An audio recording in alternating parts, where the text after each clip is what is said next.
Hey everybody, this is a continuation of a series we're going to do for rookie powerlifting, and today I want to cover what you need, what happens your first contest. You know, a lot of people are very nervous when they first come into the event. They don't know the steps of what they need to do, so let's go through a basic what happens. Normally, in USA Powerlifting competition, the weigh-ins are 2 hours before you start. So if you have a 9 o'clock start, you will weigh in, or the weigh-ins will open at 7 a.m. I recommend you get to the weigh-ins at least 15 minutes in advance, if not sooner. If you don't, and what you need to bring to the weigh-in would be your driver's license, written down what you anticipate your opening squat, bench, and deadlift would be. Normally, okay, you walk in the door. If you don't already know rack heights, which as a rookie you probably won't, you'll need to go check in first to the registration table. Each event's slightly different depending on the director, but I'm giving the generic. So you check in. Nowadays, you're going to get a risk. When you check in, you're going to have to sign a waiver and all the fun lawyer stuff. You're going to have to show them your membership card most of the time. And at that point in time, you'll be instructed likely to go get your rack height. Now, there's a couple racks being used today. There's ER equipment, which is out of Denmark. Elico racks, which is out of Sweden. Depending on the meet director, you could have a slightly different rack. So, regardless, what I would say is you go to the racks. Normally, there's a rack on the platform, and usually at least one, maybe 2 or 3 identical racks in the warm-up room. You go I would put your lifting shoes on, the ones you're going to use on the platform to get your squat rack height, and I would get help. Hopefully there's someone working the rack or knows how to work the rack. Go get your rack height. To explain the racks a little more difficult. Maybe we'll go through that in another series.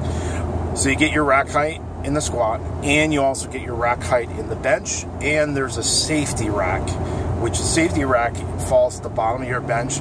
So if you ever have a problem and you lose the bar in a very quick way, these are basically face catchers in case the bar goes the wrong way. That is not a big issue most of the time with raw lifters or lifters who are just starting. So there's 3 rack heights: a squat rack, a bench rack, and a bench safety rack. Those are 3 rack heights you get. Then I would write those numbers down, write them down with your, I'd put them on the same sheet of paper as your opening squat, bench, and deadlift. One thing, your opening squat, bench, and deadlift should be in kilos.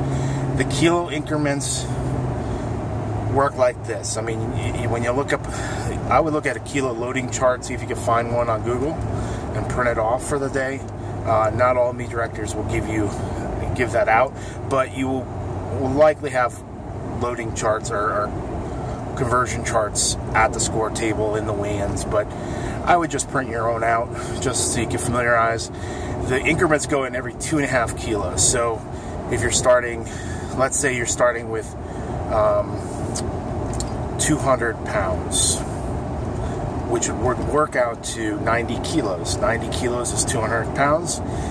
We'll talk about in a later series a little more about kilos, but 90 kilos would be about 200 pounds. So you'd write, 90 kilos would be the increment. If you needed to go up 1 increment from 90 kilos, it'd be 92.5. And 1 more from that would be 95. So every 2.5 kilos is the increment. Instead of in pounds, you go up like 5 pounds.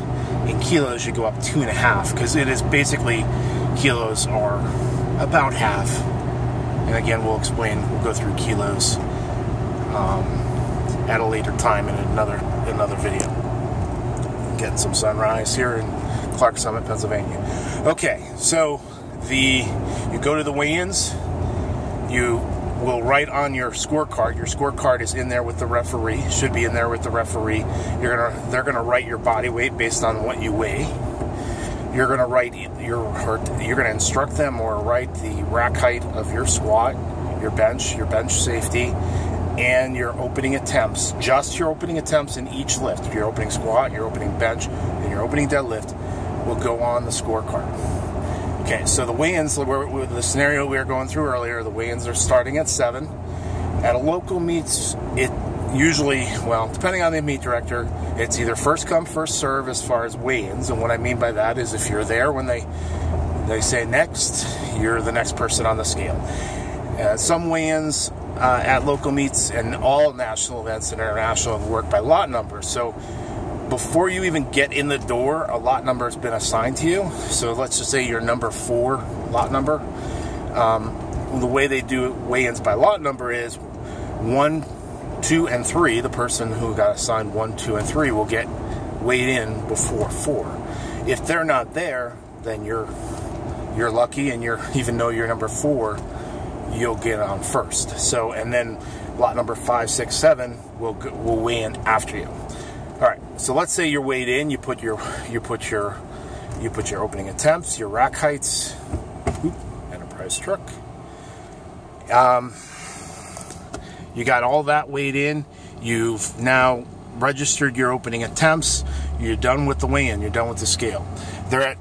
Depending on the event, there's also equipment check. In your first meet, we'll talk about equipment in another video, but you're going to likely want to have your equipment checked out. And if there's a formal equipment check, go through the formal equipment check. That's required. If there isn't a formal equipment check, I would bring your bag of stuff to a referee, someone wearing a referee shirt, and ask them, say, it's my first meet. I know there's no equipment check, but can you check my stuff out? I would highly recommend that, because it's now, let's say, 7:30. You don't begin your lifting, or you're not going to be on the platform. The earliest you can be on there is 9 o'clock.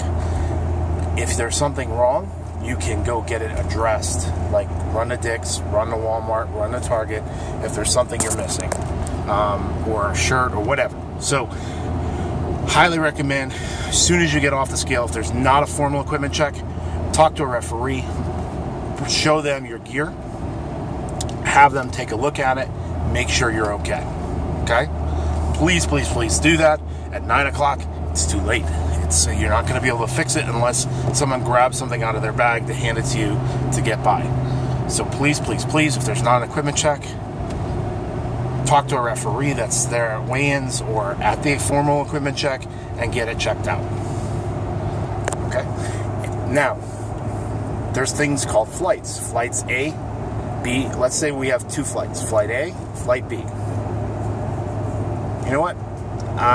We're going to take that in another video, because this is already running long. So I hope that helps.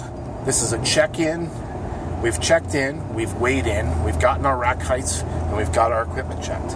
In the next video, we'll go through what you do next. So come back and check that video out. I'll talk to you soon. Again, a Rookie Powerlifting Championships we're holding on November 19th. Entry deadline October 19th. The Stars and Stripes Rookie Championship. Go to purepowerlifting.com for applications and more information, and come back again next time. Thanks.